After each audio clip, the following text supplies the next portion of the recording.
Lo que estamos exigiendo es igualdad de derechos y no migajas. Y está en nuestros estudios Eduardo Juárez, vocero de la Red Peruana LGTBQ+.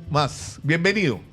Muchas gracias, Nicolás, por la invitación. El congresista Alejandro Cabero ha logrado que se apruebe en la Comisión de Justicia un proyecto de ley que formaliza la unión civil entre personas del mismo sexo en el Perú.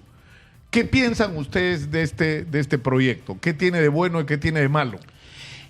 Bueno, en principio mencionar que desde la Red Peruana TLGB consideramos que este proyecto de ley presentado por el congresista Cabero y la congresista Moyano de alguna forma perpetúa la desigualdad para las personas del mismo sexo, no las relaciones de personas del mismo sexo, ya que lo que plantean es crear una nueva figura legal cuando sabemos que el máximo jurídico en materia de uniones civiles es el matrimonio.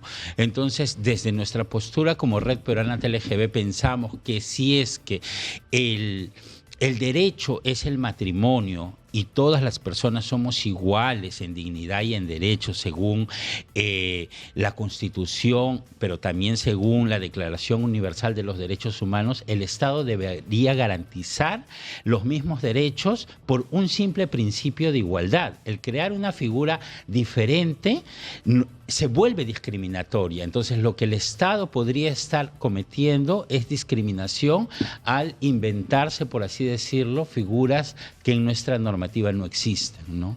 Claro, porque esto de el congresista Alejandro Muñante, el otro Alejandro, como decía esta mañana Manuel Rosas, que dicho sea paso está de vuelta luego unos días de descanso, decía que el otro Alejandro ha salido con la pata en alto diciendo que esto va contra la familia. Y, conocemos sus puntos de vista ultraconservadores, pero ha dicho que es anticonstitucional además. Exacto. Y que no debería proceder por eso.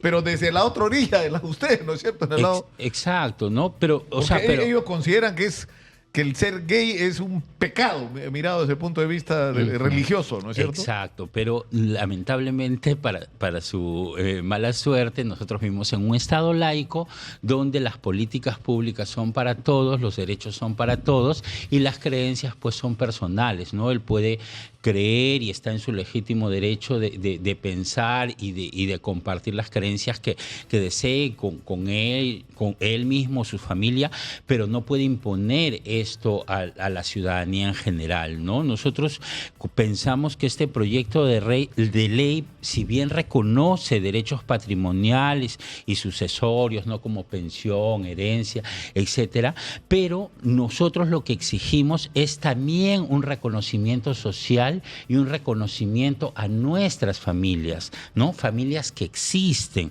Te comparto un dato, por ejemplo, en el 2020 se recoge un informe sociodemográfico de familias homoparentales del 2021 hace mención que aproximadamente existen 39,000 familias de personas del mismo sexo en nuestro país, ¿no? Entonces, desconocer esto y sumado a ello, por ejemplo, en múltiples ocasiones tú me has invitado a tu programa para hablar de las bodas simbólicas, el amor no discrimina, que hacemos cada 14 de febrero la Red Peruana TLGB. Nosotros en estos últimos 22 años hemos registrado aproximadamente 300 bodas simbólicas, ¿no? Y que no son legales, son simbólicas, pero a pesar de ser simbólicas, las personas le dan un valor a estas uniones, ¿no? Entonces es porque hay una ausencia, un desamparo del Estado de reconocimiento de sus uniones, de sus familias, de su amor como personas. Ahora, lo que me ha sorprendido es que en la mañana, en una entrevista también con Manuel Rosas, un vocero de la comunidad decía, de la comunidad que organiza la Marcha del Orgullo, decía que hay como una señal discriminatoria, que es que tú para la unión civil no vas a la municipalidad, vas a la superintendencia de registros públicos. Es decir, que si tú quieres hacer, por ejemplo, una ceremonia, tienes que traer al registrador público o ir a un o sea, ¿cómo va a ser eso? No o sea, es... vas a tener que ir a una notaría, porque ¿qué va a ser? ¿Un trámite notarial? Exacto, ¿no? Entonces lo que estamos viendo es que la propuesta no nos está reconociendo igual ciudadanía que cualquier otro ciudadano y ciudadana peruana, ¿no? Entonces eso es preocupante porque estás reafirmando que vivimos en un país desigual, en un país que excluye a determinadas personas por su orientación sexual, por su identidad de género o por X cosas, ¿no? Entonces yo creo que eso es algo que debemos también cuestionarnos, ¿no? Cuestionarnos no solo, en este caso, desde el Estado, sino también desde la ciudadanía, ¿no? Los colectivos, ya han sido múltiples colectivos, como tú mencionabas, el colectivo Marcha al Orgullo, el colectivo Más Igualdad, el Movimiento Homosexual de Lima, la Red Peruana TLGB, que nos estamos pronunciando porque consideramos que lo que estamos exigiendo es igualdad de derechos y no migajas, ¿no? Frente a esta iniciativa presentada por el congresista Cavero. Ahora, esto que dice Alejandro Muñante oponiéndose al proyecto, ustedes son conscientes de que es compartido por un sector de la sociedad, ¿no es cierto? Que esto es un tema que le resulta a alguna gente muy controversial. Y eso, o sea, la percepción de la población no puede ser la balanza para garantizar derechos, ¿no? O sea, por ejemplo, a mí me parecería descabellado llevar a un referéndum este tipo de iniciativas cuando sabemos que, como lo mencionan muchas personas en la entrevista, ¿no? Vivimos en un país conservador, en un país machista, ¿no? Entonces, lo que yo sí creo que el Estado tiene que reconocer es que hay una deuda histórica para con determinadas poblaciones, ¿no? En este caso, la LGBTI, porque somos una de las poblaciones que el Estado no le reconoce ningún tipo de derecho. Ahora, ustedes lo que dicen, por lo que he escuchado, es que la propuesta del congresista Cavero es como se autolimita, ¿no es cierto? Porque en realidad lo que está en debate en el mundo es el tema del matrimonio igualitario, es decir, el matrimonio entre personas del mismo sexo, ¿no? Que en el Perú, y eso es lo que ustedes reclaman. Exacto, ¿no? O sea, la figura jurídica no solo legítima en nuestro país, porque existe ya la figura del matrimonio, sino internacional, es la figura de matrimonio civil. En este caso se le llama igualitario porque incluyen también a las personas LGBTI, ¿no? Pero la figura es de matrimonio civil. Reconocer las uniones, que se cambie el código civil y se mencione que la unión entre dos personas es entre dos personas, y no como dice el nuestro, entre un hombre y una mujer. El derecho internacional habla de unión entre personas, no entre hombres y mujer, hombre y mujer. Ahora, donde el tema se crispa aún más es cuando se habla de la familia. O sea, se dice que esto va contra la familia y cuando se toca el tema, por ejemplo, de la crianza de hijos, existe. Ahí ya la cosa llega a un nivel extremo de quienes se oponen. Hace muchísimo tiempo existen familias homoparentales en nuestro país, ¿no? Sabemos de personas artistas, de deportistas, no vamos a mencionar, con excongresistas que tienen familias homoparentales, ¿no? Entonces, es un secreto a voces. Es algo que existe, es algo que la sociedad sabe que hay, pero sin embargo nos resistimos a reconocer protección, porque tenemos que reconocer que esos niños, esas niñas, también merecen protección del Estado. Lo que dice la gente es, no, si es criado por dos gays, van a abusar de esa criatura o lo van a convertir en gay, lo van a forzar a que sea gay. Eso es uno de los mitos, ¿no? Eso es información prejuiciosa, ¿no? Definitivamente, ¿no? O la idea de que porque dos personas del mismo sexo críen a un menor van a influenciar en la orientación sexual. Las personas homosexuales venimos de familias heterosexuales y no influenciaron en nuestra orientación sexual. Entonces son información errónea, ¿no? Son prejuicios que reproducimos en la sociedad, pero que no tienen que ver. Por ejemplo, si buscamos la estadística en relación a violencia sexual son las personas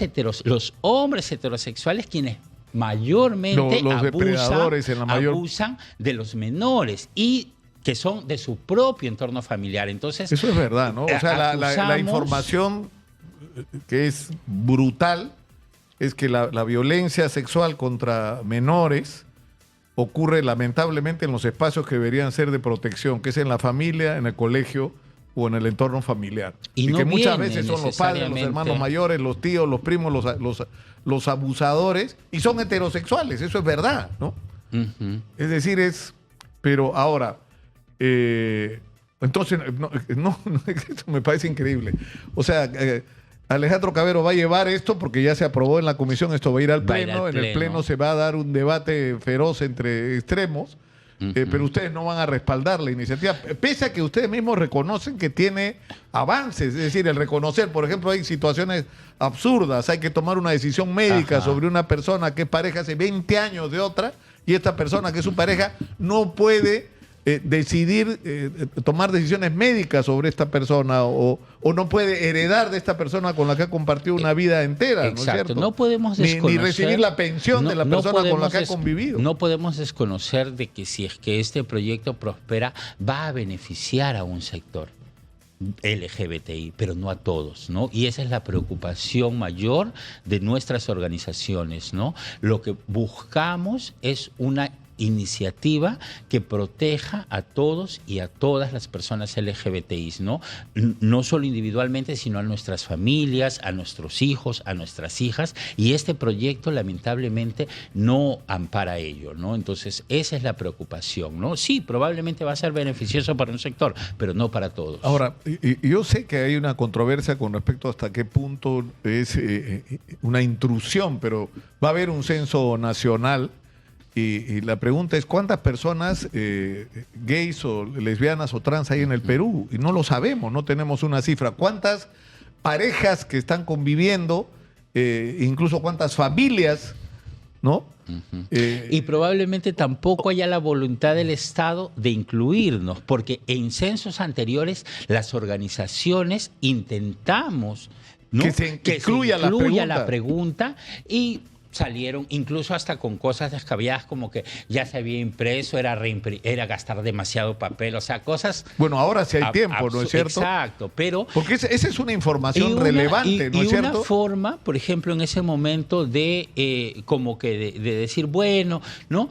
Fue que se sacó la primera encuesta que fue virtual, ¿no? Y que fue una encuesta poco representativa, pero que ya daba algunos indicios de la realidad o de la situación de las personas LGBTI, ¿no? Posteriormente el Ministerio de Justicia sacó una segunda encuesta, pero lo que debería plantear el Estado es, como tú dices, incluirnos en el censo para que realmente se diga qué porcentaje realmente somos de la población, porque según Ipsos en el 2020 estima que somos 2 millones de personas, pero también es un subregistro, ¿no? Entonces, claro. Pero el día que el censo recoja realmente cuál es el estimado de población LGBTI, podremos exigir con mayor legitimidad probablemente este tipo de iniciativas. Alguna vez vi una proyección estadística que decía que una de cada 10 personas en el Perú era... gay, lesbiana, en el trans, mundo, porque esa es la estimación uno que maneja de cada 10, Naciones y eso Unidas. significa que en el Perú estamos hablando fácilmente más de 3 millones de personas. El problema es que si el INEI incluye la pregunta, esto va a dejar de ser una incógnita, ¿no? Y es algo que también el Estado no va... Y es una información que es relevante porque sobre ella es sobre la que... Y porque el Estado va a tener que comenzar a garantizar derechos, cosa que a la fecha no lo hace. Muchas gracias por estar acá, Muchas Eduardo. gracias a ti por la invitación, Muchas Nicolás. gracias.